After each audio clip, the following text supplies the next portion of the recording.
मुख्यमंत्री योगी आदित्यनाथ ने आज लखनऊ के हजरतगंज में नेताजी सुभाष चंद्र बोस की जयंती पर उन्हें भावभीनी श्रद्धांजलि दी। सीएम ने कहा कि नेताजी भारत माता के ऐसे सच्चे सपूत थे जिनका नाम सुनते ही हर हिंदुस्तानी के दिल में देश प्रेम की लहर दौड़ पड़ती है। उन्होंने नेताजी को आजादी की लड़ाई का महानायक बताते हुए कहा कि उनका पूरा जीवन हमें किसी भी मुश्किल हालात में देश विरोधी ताकतों के सामने न झुकने की हिम्मत देता है। मुख्यमंत्री ने नेताजी के जोश भरे नारों को याद करते हुए कहा कि उनके शब्द आजादी के आंदोलन के मंत्र बन गए थे। चाहे दिल्ली चलो का नारा हो या तुम मुझे खून दो मैं तुम्हें आजादी दूंगा का आह्वान हो, नेताजी ने पूरे देश को एक सूत्र में पिरो दिया।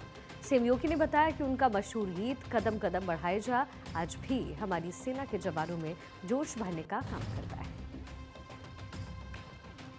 भारत का स्वाधीनता आंदोलन यह वह कालखंड है जब गांधी जी के नेतृत्व में पूरा देश इस आंदोलन को एक नई दिशा देने की ओर अग्रसर था। उन स्थितियों में भारत के क्रांतिकारियों के सिरमौर के रूप में नेताजी सुभाष चंद्र बोस ने इस आजादी की लड़ाई को एक नई दिशा दी थी।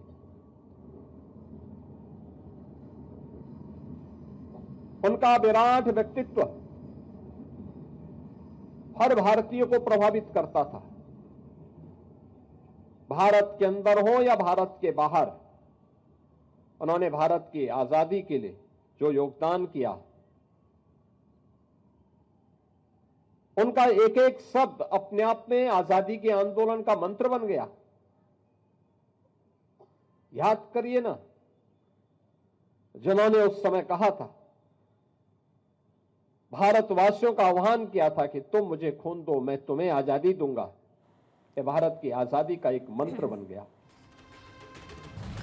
अपने संबोधन के आखिर में सीएम योगी ने नेताजी के शुरुआती जीवन का जिक्र किया। उन्होंने बताया कि कैसे कटक के एक बड़े वकील परिवार में जन्म लेने और विदेश में ऊंची तालीम हासिल करने के बावजूद नेताजी ने अंग्रेजों की गुलामी करना गवारा नहीं समझा। मुख्यमंत्री ने कहा कि नेताजी का विराट व्यक्तित्व और देश के लिए उनका बलिदान आज की पीढ़ी के लिए सबसे बड़ी सीख है। उनका उद्घोष दिल्ली चलो का आज भी हर भारतीय को प्रेरित करता है। कदम कदम बढ़ाए जा, खुशी के गीत गाए जा। आज भी भारतीय सेना के रिक्रूट कमीशन प्राप्त अधिकारी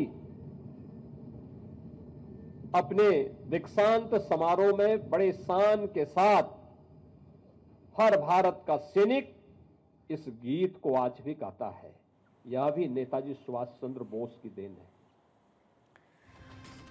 मध्य प्रदेश के मुख्यमंत्री डॉक्टर मोहन यादव और हरियाणा के मुख्यमंत्री नायब सिंह सैनी ने भी नेताजी सुभाष चंद्र बोस की जयंती पर उन्हें याद किया और देश की आजादी में उनके योगदान को नमन किया।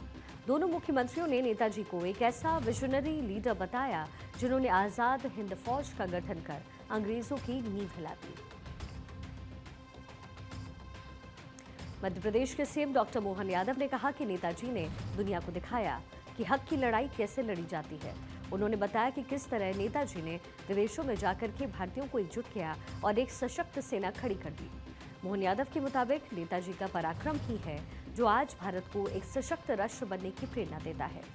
उन्होंने युवाओं से अपील की कि वो सुभाष बाबू के विचारों को अपने जीवन में उतारें और देश सेवा का संकल्प लें। कला, साहित्य, परंपरा, संस्कृति के संरक्षण और संवर्धन की दिशा में इसने अपनी अग्रणी भूमिका निभाई और मुझे इस बात की प्रसन्नता भी है, इस क्लब की इतनी ख्याति है कि नेताजी सुभाष चंद्र बोस स्वयं इस क्लब में पधारे थे। वहीं हरियाणा के सीएम नायब सिंह सैनी ने भी नेताजी को श्रद्धांजलि देते हुए कहा कि हरियाणा की धरती वीरों की है और यहाँ के जवान हमेशा नेताजी के गीतों और नारों से जोश पाते रहे हैं। उन्होंने कहा कि आज जब हम विकसित भारत का सपना देख रहे हैं तो नेताजी जैसे महापुरुषों का संघर्ष हमें रास्ता दिखाता है। सैनी ने साफ किया कि नेताजी के बलिदान का कर्ज ये देश कभी नहीं उतार सकता और उनके बताए रास्ते पर चलकर ही हम एक बेहतर समाज बना सकते हैं। इसे महानायक के कारण आज हम खुली हवा में सांस ले रहे हैं। मैं उनको नमन करता हूं, उनको प्रणाम करता हूं और नेताजी सुभाष चंद्र बोस ने जो रास्ता दिखाया है ये हम सब की एक सामूहिक जिम्मेवारी है कि उस यात्रा को जो देश के यशस्वी प्रधानमंत्री आदरणीय नरेंद्र मोदी जी गति से बढ़ा रहे हैं, विकसित भारत की तरफ ले जा रहे हैं, तो उसमें हम सब का दायित्व है कि उन ऐसे महानायकों के सपनों को पूरा करने के लिए हम और गति से काम करें।